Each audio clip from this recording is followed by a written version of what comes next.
While Mary Jane's asking her question, could someone get Sam a glass of red wine? Just in terms of problem solving. Sorry, Mary Jane Ayadiakonu? Mary Jane Ayadiakonu from Justitia, and I'm a Law Institute counsellor as well. My question is really to continue that discussion around problem solving. What practical steps can we do to promote non-violence and to stop violence against women? Any suggestions? Well, I think Sam has had a fair crack at that. I'm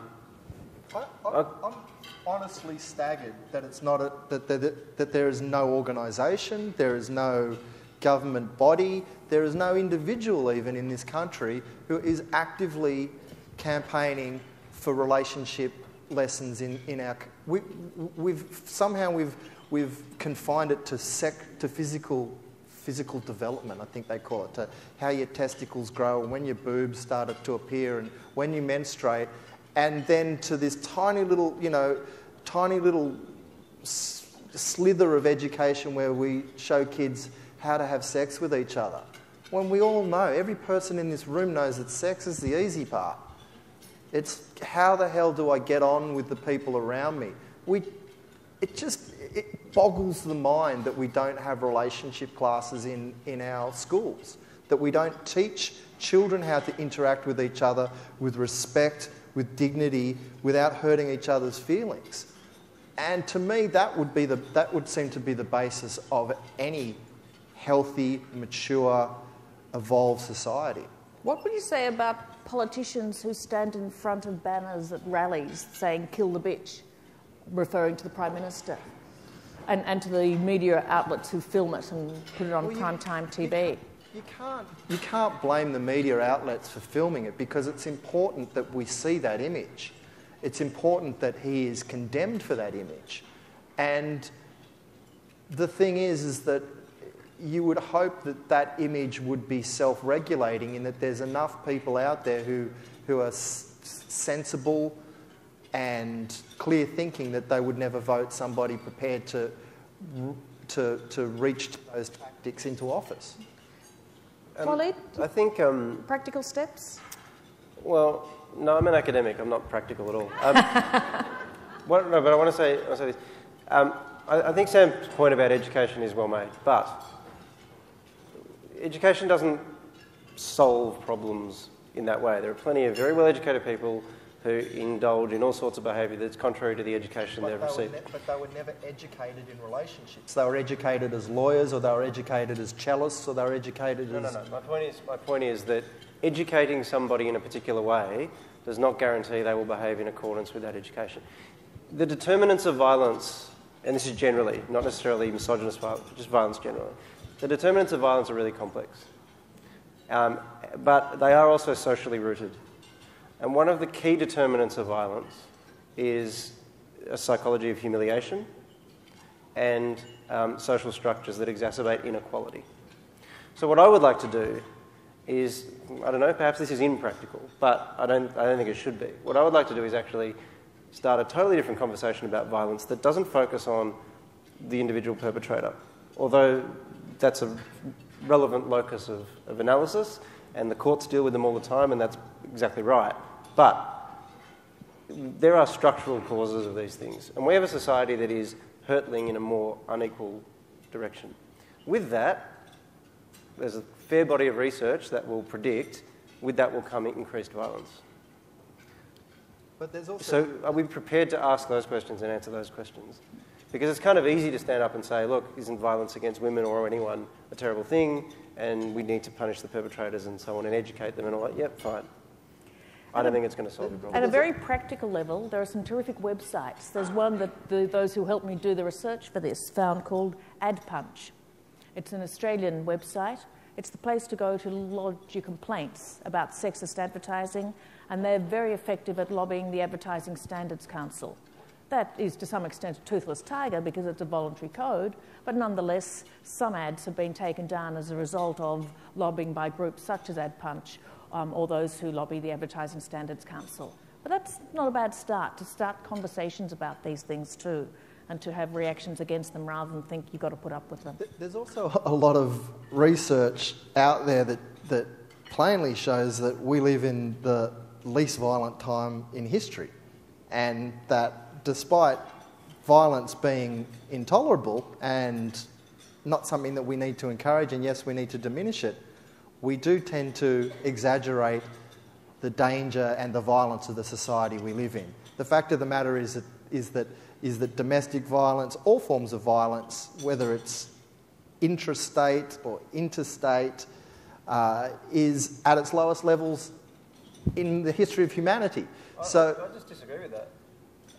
Okay, I'll send you the research. We got more questions? I'll see your violence and raise you the Holocaust. Hi, my name's Natalie and I'm from Morris Blackburn Lawyers. I query the idea that education of children is the sort of way that we take a step forward, given that those children will go home and hear their dad making those sorts of jokes with his mates when they're having a few beers in the backyard and their mum doesn't say anything to fix that problem. I mean, if women aren't able to stand up for themselves because we're just feminists nagging, and men won't do it because they don't want to get punched by their mates when they're playing pool, at what point and how do we actually start educating adults so they can pass those values down onto their kids? The horse is bolted with most adults. And that's, again, it's a brutal reality. You know, you're not going to, except in exceptional circumstances, you're not going to change the attitudes of any 50 or 60-year-old man, you know, or perhaps even a 40-year-old man, except through, I suspect, incredible religious or spiritual epiphany. And I don't think most people have the self-awareness or the courage in order to undergo those transitions. The fact is, if you start with kids today, they're going to be a little bit more prepared when those events happen in their teenage years, and as they get to adults, their children are going to be coming through, and you're going to have a softening of... Anybody who sits down and studies gender, who studies male-female relationships, anyone who is enlightened, who has spent any time contemplating the human condition, cannot deny the fact that men and women are equal. And to deny that is illogical. And to have an argument with somebody about anything other than equality of men and women, just, to me, is pointless, because it shows that you're arguing with a person who's a fuckwit or an idiot or small-minded, because equality is the basis of any reasonable discussion about humanity. And if that is what you teach children, I believe that truth will become self-evident to generations, so that slowly the misogyny will be diminished. Slowly people will start to realise that, yes, this is a self-evident truth that I need to stand up for. Just as anyone who saw somebody... I have a feeling that most men, that a lot of Australian men, would be more inclined to stand up in a bar and say, "Don't you call that guy a coon or a gook," than they would, "Don't you call that woman a slut."